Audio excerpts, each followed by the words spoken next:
আজি দুপৰীয়াৰ সাজত এয়া মাহৰ দালি এতিয়া তিয়াই থৈ দিওঁ, তেতিয়া দুপৰীয়া বনোৱাৰ সময়লৈকে ধুনীয়াকৈ কোমলি উঠিব এইখিনি।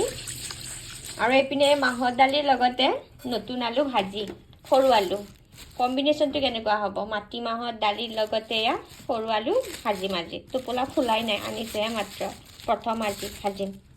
আপোনালোকে বাৰু মোৰ ভিডিঅ'সমূহ ক'ৰ পৰা চাই কমেণ্ট কৰি জনাবচোন, মোৰো ভাল লাগে জানি পেলাই। আপোনাৰ যি দুপৰীয়াৰ সাজটো একদম থলুৱা হ'ব। কচু মই কাটি ল'লোঁ বঢ়িয়াকৈ ধুই এতিয়া ৰ'দত, আৰু এনেও ঠাণ্ডা দিনত ৰ'দত কাম কৰি মজাই বেলেগ।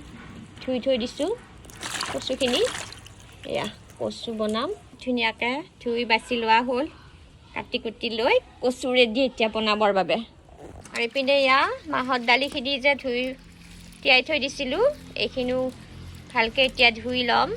আৰু এয়া দেখিছেনে আমাৰ ধনিয়া, মানে আগৰখিনি খোৱা শেষ, এতিয়া আৰু এইখিনি মানুহজনে নতুনকৈ লগাইছে। আৰু এটা বস্তু দেখাইছোঁ ৰ'ব, এইপিনে এয়া পালেং, এইখিনি পালেং আগৰ শেষ, এতিয়া আৰু নতুনকৈ লগাইছে। বাহিৰত কাম কৰিলে ঠাণ্ডাৰ দিনকেইটাত এনেও কিবা এটা ভাল লাগে, ৰ'দত বহি বহি কাম কৰাৰ মজাই বেলেগ।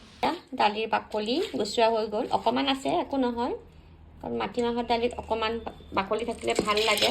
এতিয়া এইখিনি বহাই দিওঁ। এয়া জোখমতে পানী, নিমখ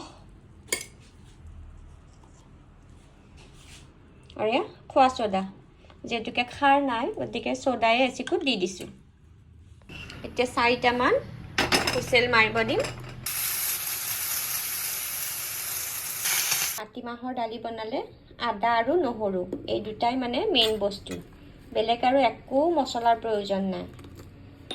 আৰু আদাটো অকণমান বেছিকৈ লাগে নহৰুতকৈ। প্ৰথমে এয়া শুকান জলকীয়া দুটা, জলকীয়াকেইটা একদম ভাজি ল'ম, যেতিয়ালৈকে শুকান জলকীয়াৰ গোন্ধ নোলায় তেতিয়ালৈকে।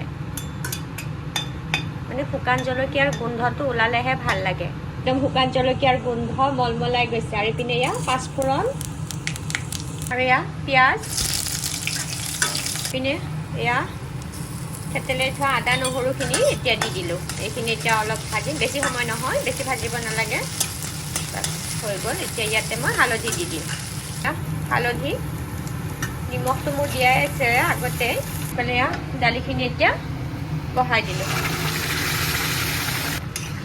মোৰ আগে আগে আৰু অকণ মই আদা দি দিছোঁ, আদা দিয়াখিনি মানে দেখুওৱা নহ'ল। আৰু ইপিনে এয়া কেঁচা জলকীয়া দুটাও দিছোঁ। এইখন আঞ্জাত ধনিয়া দিয়া নিদিয়া কোনো কথা নাই, এনেই সোৱাদ হয়। মাটিমাহৰ দালি বুলি ক'লে আৰু ক'বই নালাগে। বাছ, আঞ্জা ৰেডি হৈ গ'ল আমাৰ এয়া। আৰু এইফালে আলু ভাজিও হৈ গ'ল, ধনিয়াখিনি দি এতিয়া নমাই থওঁ। ৰেডি আমাৰ আলু ভাজি। এয়া কচু হওঁ হওঁ হৈছে, আৰু কচুখিনি অকণমান চ'ডা খাৰ দিছিলোঁ, সেইকাৰণে কালাৰটো অকণমান চেঞ্জ হৈ। এয়া নমৰ আগে অকণমান জিৰা গুড়ি দি দিছোঁ।